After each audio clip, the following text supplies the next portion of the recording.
Hey everybody, my name is Matt, and today I wanted to share some thoughts I had on AI image generation and how you can get the outputs that you actually want without sacrificing any sort of artistic integrity. Now, let me be honest and preface, right? I personally don't believe that the AI image generation tools like Nano Banana, Seedream, and a bunch of these other tools are inherently good. Art is human expression, it's human soul. It's something that cannot be recreated by a machine. And the only reason I say that is because let's say that you have some sort of toy or something that you're making for your mother. If you spend a week giving your attention to creating this toy or making this thing into, something, at the end of the week, you're still going to have something that is beautiful because you as a human are putting your attention into something. And no matter what, because you're putting your attention into it, it will result in something good. All it has to be is something that you earnestly created as a human. And that in itself has artistic integrity, has artistic value. Now, when you use a tool like Nano Banana and you just insert a prompt and then you get an image out, that isn't an action of expression. That is an action of a tokenizer taking meaning from the words that you're inputting and generating numbers or a math equation based off of the input that you were giving. It is plainly just a statistics equation. And although there are parts of the AI system that we don't really understand, maybe it makes a decision here that doesn't make sense or that we can't exactly trace, it still is just a series of equations that result in some sort of output. That's not me saying math isn't beautiful. I think that, art and math are just two different things. And that's completely okay. And I want to treat them as such. Okay, great. Now that I told you my opinion and my preface on what I think about AI tools, I want to actually start getting into the meat and potatoes and talk a little bit about how you can effectively use AI image generation tools to get to the result you want. As a content creator and as somebody who relies on image assets in order to generate value and generate money for my channel, I have to be using these tools in a way that's going to result in me saving time and actually, getting less stress or putting less stress upon me. And I think something that people really struggle with is thinking that these AI tools are meant for creating a new and beautiful asset that's going to redefine the artistic world and artistic integrity. When in reality, I think that this tool is great for creating throwaway assets that you can just spit out as many iterations as you want of in order to see which one performs better. When using any sort of AI image generation tool, I think iteration is honestly the most important thing.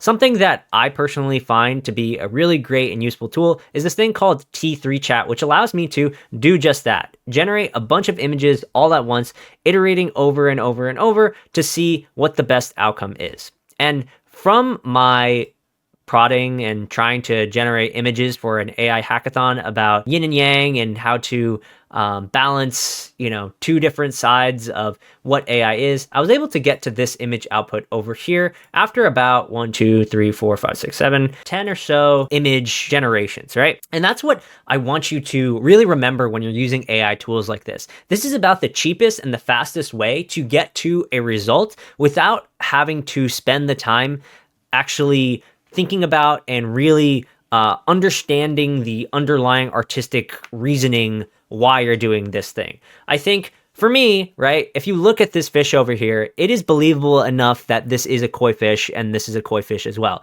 Even though, sure, the fins look a little weird and the eyes, I'm pretty sure this one is a little bit farther than this one and the shading on here is like, it doesn't really matter because people's attention doesn't really rely on the art of what you're creating. It's more of, can you just accurately convey something in the shortest amount of time possible? And this image, after I generated it once again in black and white, is really easy to understand that, hey, this is supposed to be an AI yin and yang type deal. While you may say, hey, that's a bad thing, I personally think that this is a way that businesses can just do better or create better outcomes, right? So whenever I see an actual AI image used on a billboard or used on a sign somewhere, I think to myself, I wonder how much time and money that they saved generating the image rather than actually spending the time to take an accurate photo and stuff like that. And honestly, that's a little bit hard to determine, but it at least saves some money somewhere. Because if we look at it, right, it took me 15 cents to generate that image. It takes me, using Nano Banana Pro, about 15 cents each time, maybe 8 cents.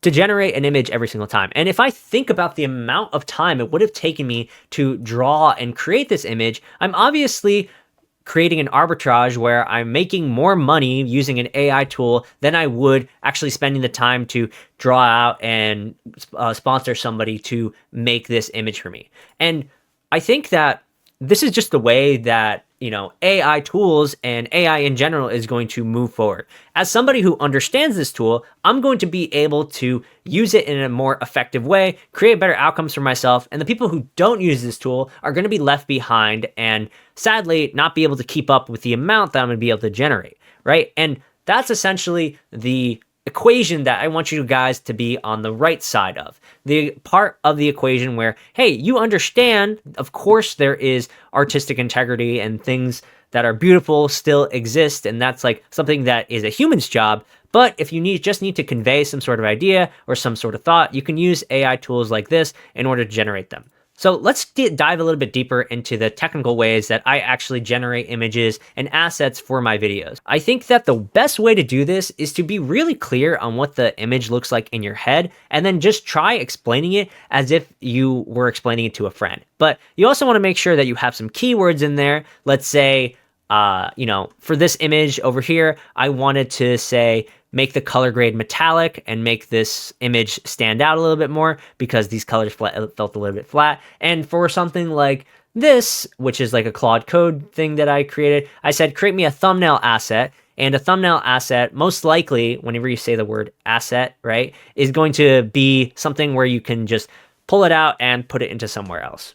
And so like having this vocabulary and having this understanding will make you better at generating images. And I want you to realize this, and it's the same thing that I said before, the people who have the expertise in art, in understanding what an image or something should look like, are going to always have the advantage when it comes to generating images or creating something in general. Like if we take somebody who has been using these AI tools and created multiple hundreds of images or something like that versus somebody who is an actual artist and who has spent a lot of time like writing about art or creating art, they are going to have better outcomes than the person who has just had the experience generating images.